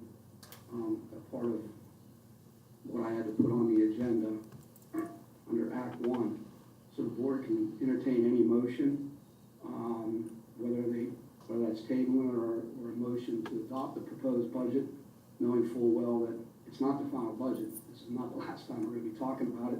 And it certainly isn't a vote that we're raising taxes. We go through this every year. It's just that's simply not true. So the floor is open if you want to. I'm not sure you want to. A motion forward to table tonight's vote so that we can get a more itemized answer as far as our expenditures and/or the line items that I've mentioned prior. Mr. President, this is a technicality, I'm- and maybe I didn't hear it, Maybe but I I made a don't think mistake. there's a motion. I think. Oh, I understand. You have I to- understand. I You understand. have to have I a understand. motion before you table. I understand that. So, Tim, did you have something? Hold that thought. No, I was just saying, if we table this, like you said, and nothing there is gonna change till the next meeting, then the tabling really doesn't do anything. Well- My question is none of that's gonna change by the next meeting, then tabling is doesn't do it. Well, so to streamline this, may I have a motion to adopt the current 6.3 proposed 2022-2023 budget? I motion to, Wait a second. I can't entertain anything else until we go. we gotta at least vote on it. I'll second it. I'd like to see I would like to see them line items moving forward. Yeah, So, I'll second it. so there's a question on the floor. Bob? And now you Okay. can make your motion. I apologize. Make the motion to table tonight. And that you cannot debate. You go right to the vote. Well, doesn't have to receive a second or, Oh, I'm sorry, Yeah. yes, it does, forgive me. okay, so there's a motion on the floor to table tonight's proposed budget. Do I have a motion for that? I'm sorry, do I have a second?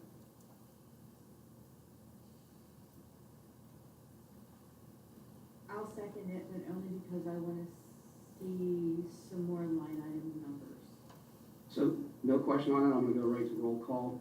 So the motion, voting yes would be to table, voting no would be to move forward on the original motion 6.3.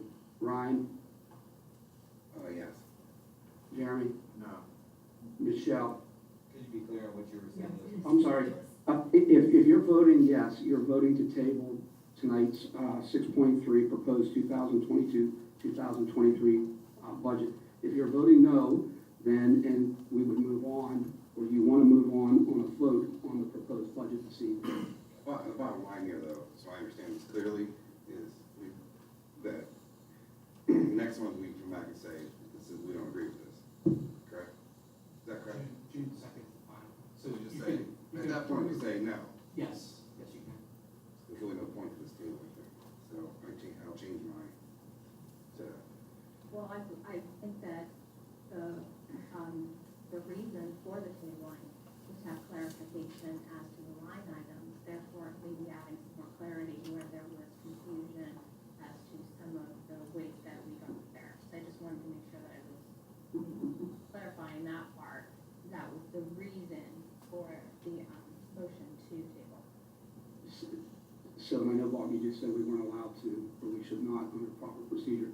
So really, at this point, the vote is on the motion to table. I'm going to start.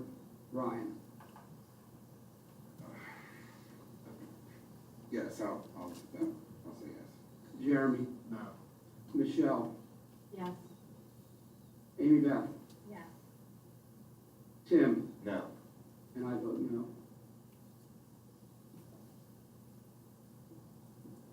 So tie vote goes back to the initial motion. If the tie vote would fail. It goes back to Tim's initial motion.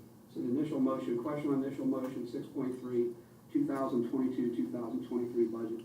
We already had a second on that. Question. Linda, can we see some,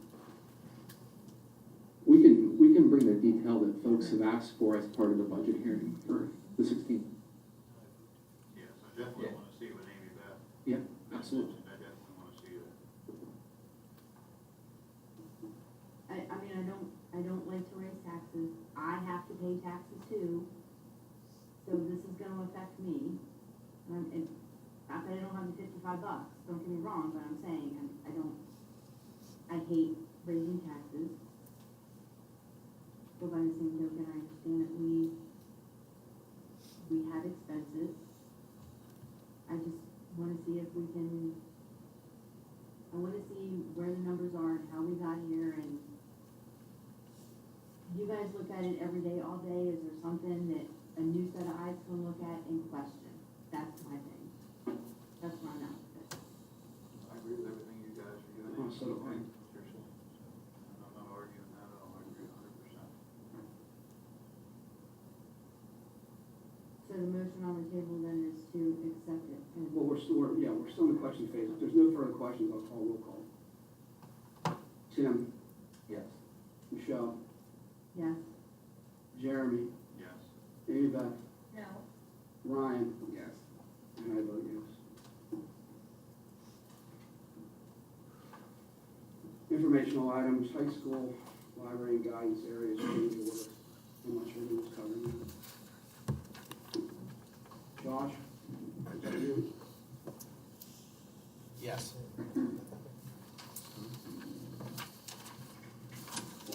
So currently, we have the HVAC project going on at the high school, as everybody knows. And working with Jeremy here, we had identified a couple of needs that popped up, I'll say probably at the end of the design, just didn't make it into the design documents, therefore didn't make it to the bid. So we came up with a scope, got a design from Barton Associates, and got some pricing from the trade contractors. First, it's really a two-part change order. First and foremost, there's a need for some additional conference rooms or meeting rooms in the guidance area. And then also, second part is we're calling it a collaboration room in the media center of the library, which would serve as basically a flex space, more or less form a sound block so they can have instruction, some different types of group type activities and so forth in the media center while still having the quiet area that's currently in the library. Jeremy, you want to take it here and speak a little bit? Yeah, it's a terrible time to think about stuff like this because we're talking about doing things that obviously cost money because everything costs money. You know, in this case, again, in the counseling center, we have everyone from mental health services, we already mentioned ESS, counselors from True North, guests from Children and Youth Services that come in and need to meet with kids and are looking for a space. There's only so many spaces to be had, and we've started to share offices. In fact, you know, when we had a contract with the school resource officer, we asked that person to share an office with a mental health representative. So that's what led to the conversation about we have space, we already have a construction project going on, we need some rooms. So if we can build 2 walls and throw some doors and windows, you know, obviously there's more to it than that. But there's need to just have places where people can go and have conversations with kids, conference with people, parents sometimes, etc. So that's what the need in the counseling center. In the library, there's a space again that we would use for some pull-out services with students, intervention of different places. If you have a co-teaching relationship, I'll say special ed teacher working with a regular ed teacher, and you need to separate groups, you can move one into this space in the library and operate in a way that makes sense.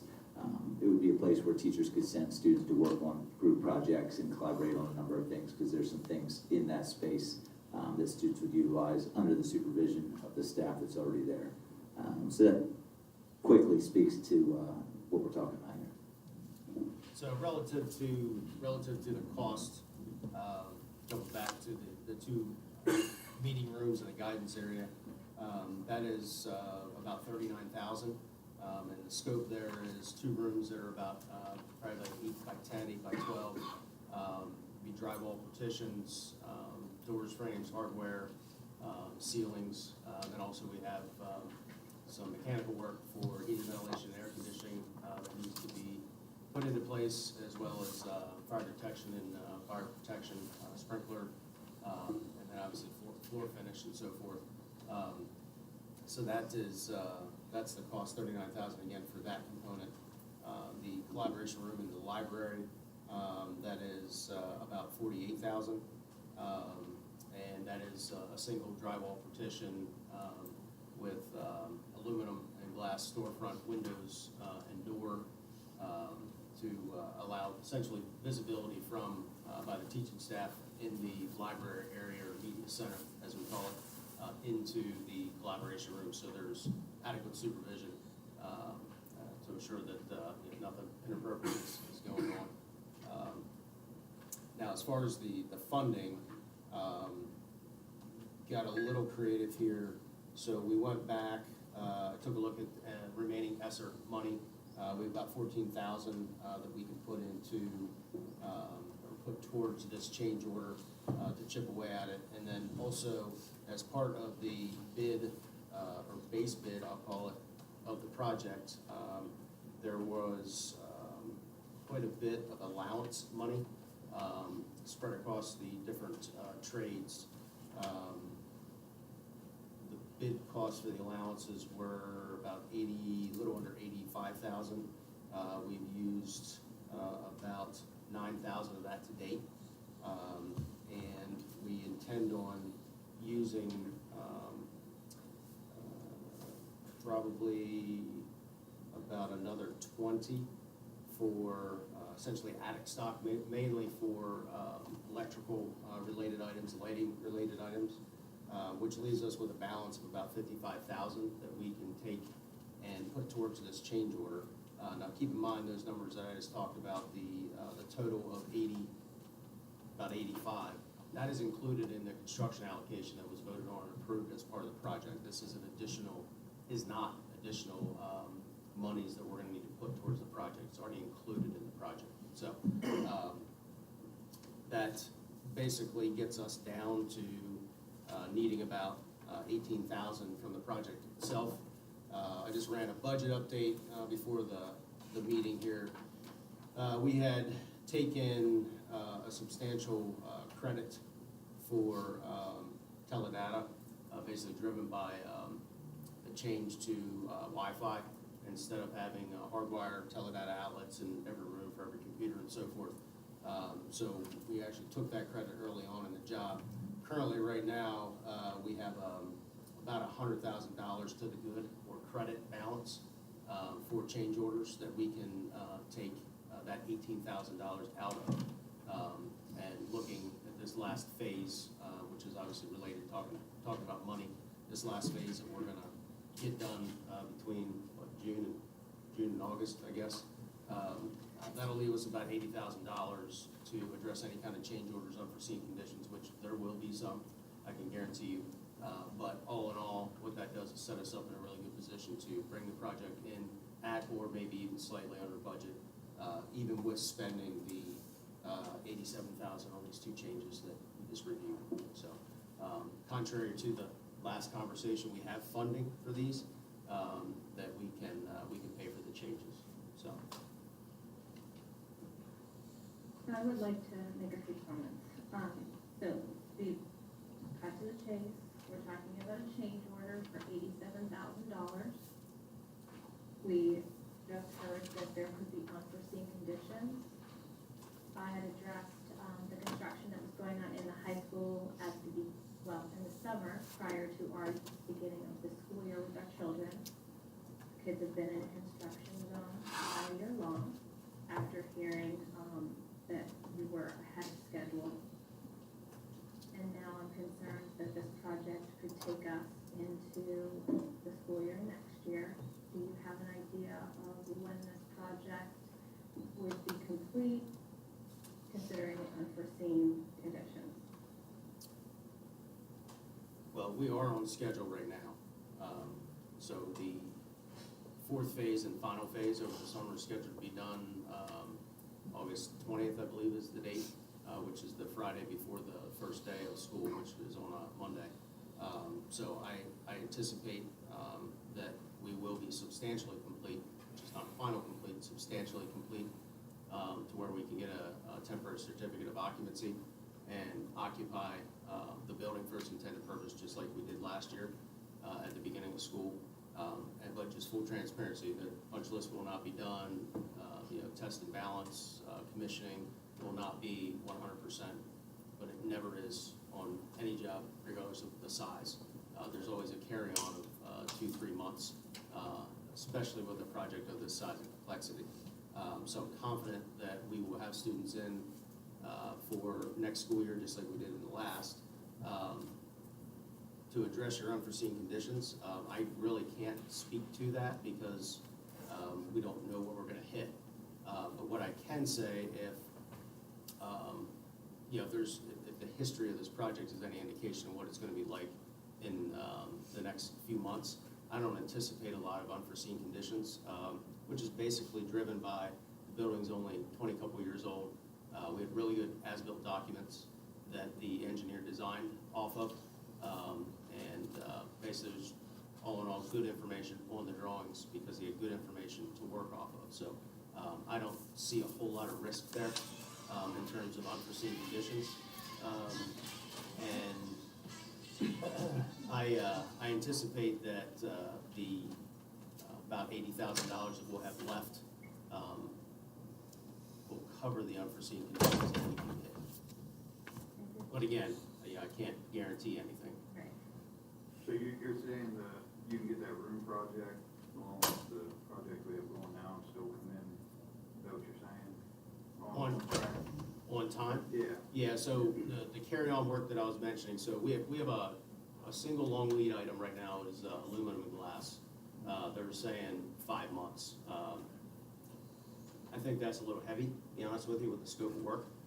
But then again, there's not a large enough scope of work that we can kind of jump in line, so to speak, with a bigger job, like a Kirkmo job or something like that. I think they're protecting themselves with that 5-month lead time. Everything else, indications are, which obviously lead times are all over the place from day to day, about 4 to 6 weeks for anything else that we do need. So it may be, for instance, like the collaboration room in the library media center, or the 2 rooms, because there'll be electric frames in the 2 conference rooms. It may be that there's a day or 2 that the glass and glazing contractor needs to come in and install those frames and complete the job, and everything will be final painted and 100% complete, other than kind of a plug-and-play installation for the aluminum glass. All done off the funds that we currently have. I'm sorry? All done off the funds that we currently have. Correct, yes. Are there any additional questions for Josh? I just wanted to say Josh did a good job of presenting to the Building and Finance Committee and having all his ducks in a row when he came. I got the need and where he's getting the money from. It was a good job, and I appreciate your time. Thank you. And I was gonna go to Building and Finance, and Amy Beth actually provided some light on this. And I'm thinking, the idea right now, Building and Finance is look through this, and the board is prepared. We're gonna talk about delays, as Amy Beth had mentioned, and the supply chain. I'm not sure why the board would not entertain a motion to move this to an action item this evening and give you a 2-week window to get orders in, because I don't wanna sit here August 20th and you tell me we delayed for 2 weeks on something that we're actually gonna do one way or the other, and now it's September before we can finish. So if somebody would, I certainly would entertain a motion to move this from, I'll make a motion. Yeah, I'll second that motion. It's an action item. so we're not actually voting on the item itself, we're voting on the move to make it an action item. Is there a question on the floor? Hearing none. Ryan? Yes. Jeremy? Yes. Michelle? Yes. Amy Beth? Yes. Tim? Yes. And I vote yes. May I have a motion to move the informational item from the agenda 7.1 to a action item? I'm sorry, was vote on 7.1, authorizing the district to go ahead and order the particular supplies outlined in the informational item. I'll make a motion. I'll second. Question? Roll call. Tim? Yes. Amy Beth? Yes. Michelle? Yes. Jeremy? Yes. Ryan? Yes. And I vote yes. Board committee reports. I have a report, Mr. President, a legislative report, May 2nd. This week I participated in gathering with other school board directors and superintendents and administrators at the state capitol during a joint advocacy day hosted by the Pennsylvania School Board Association and the Pennsylvania Association of School Administrators. We spent time with legislators and called for an increased investments in public education for the 2022 and 2023 state budget, mandate relief and charter school funding reform.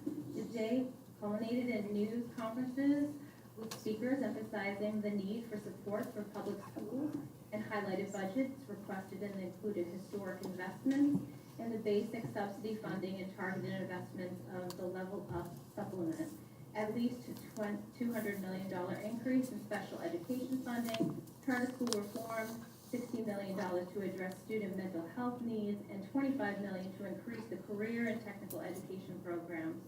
In other news this week, the Department of Education Secretary Dr. Ortega resigned his position with the Commonwealth effective April 29th. Governor Wolf has named Eric Haggerty to serve as acting secretary prior to secretary. Ortega served as the Deputy Secretary of the Commissioner for the Office of Post-Secondary and Higher Education at the PDE.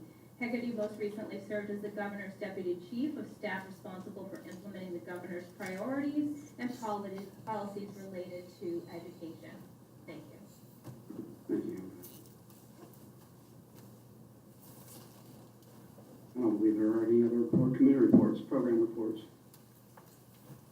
just a reminder that this Friday, there is an early dismissal for professional development. Secondary dismissal is noon, elementary is 1 p.m. Jeremy? We had a bunch, I'll say 100+ students involved in our mini-thon Friday night, led by some really amazing kids. They raised $52,000+ for children and families battling childhood cancer. It's a really good night for them. All student-led, so it was just a good positive night. And we have prom this Friday night. I know it's late. I did bring some robots behind me because our robotics team took first place in Dover. I turned them on. The one can move around. It will avoid running into objects. I'd love to show it off, but for the sake of time, if you want to see it later, I'll stick around for some extra time. But we had some students take first place at Dover. And it actually speaks to the need at a meeting last week with a group that is the Adams County CTE Advisory Committee, representatives from Now's Foods, Yazoo Mills, Utz, Pella, and they were talking about what they need us to do in terms of educating our kids, which is a combination of mechanics, electronics, computer science, essentially applied physics. It involves a whole lot of technical skill and smarts, which is what we strive to do every day in the building. It's a complex venture, but they're looking to hire people that they simply can't find. They're the students that we're trying to grow day in and day out. It takes a lot of hard work and energy from a lot of people. It's more complicated now than it's ever been, and we have fewer people willing to do it. I'd go on for a while because I'm pretty passionate about it, creating opportunities for kids. I can just say that the students who built those robots, if you asked them last year what they were going to do when they graduate, and 2 of them will, no plan. Today, because of the work that many different educators have done with them, one of them is going to Thaddeus Stevens Technical School for mechatronics. The other is going to Harrisburg Area Community College for mechatronics, taking 7 credits with him from the work that he did in high school. So he's already ahead of the game. So we have students who are on a path to fill those positions that these local employers say they're willing to give $50 an hour to an employee to do, but they're struggling to find those employees. We're working on making them. Jeremy, not so quick. I know in the past years, and given what Josh had a conversation with my colleagues here, reference to the construction project, just as an informational thing to the board, and you can stop me. I believe that the administration is going to look to do some sort of modification for the last week of school. There's many moving factors in there, and I don't want to announce that that's the case. Obviously, that will come from the administration, but we are giving Keystone exams the last week of school. There's a huge draw from teachers that are required to be watching over the students. It gives us the additional, Josh, I think if I'm correct, to get into certain areas of the high school to give us a jump start on that project. And there are 3 or 4 different events for the seniors. For the board, it wasn't here last year, and again, stop me if I'm wrong. Sure. It would not include, if it actually happens, it would not include any student that's failing any particular subject grade. It would be required in person. It would only be for those kids to perform their last week assignments, potentially remotely, unless they're taking the Keystone exams. I mean, are we looking at that option again this year for that last week? Yeah, we are. We'll be vacating spaces just so we can finish this project on time. And we're talking upstairs offices, including our counseling center, moving into the library, some of our business classrooms, in our CTE area, just because it needs to be done at some point before people leave. We need to pack up shop and move from one area of the building to the other. We, at the same time, need to do Keystone exams. We're in the midst of AP exams already. So down the home stretch, that final week, as we prepare for graduation, I'm out of my office the following week. By Tuesday, I need to be out of mine. So right after graduation, lucky me. So we're doing a million things. So the last week, we would do a lot of remote work for those who are in good standing and have done final projects assessments. They'd still be working on things from assigned by their teachers. We would require any student who's failing the course to come in because we'd rather not have them in summer school this year. So a lot of things that we're trying to take care of down the home stretch. But yes, we'd have some remote, some in the building, some taking tests, some handing in final projects remotely, a little bit of everything that final week. I didn't want the board's perspective. A lot of times we catch stuff off of social media and it didn't take up too much time. At least we get to hear it. And it's a conversation that we started to have this past week as we tried to wrap our heads around how we're going to get everything done down the home stretch. Thank you. Yes. Calendar events, our next board meeting will be May 16th, 2020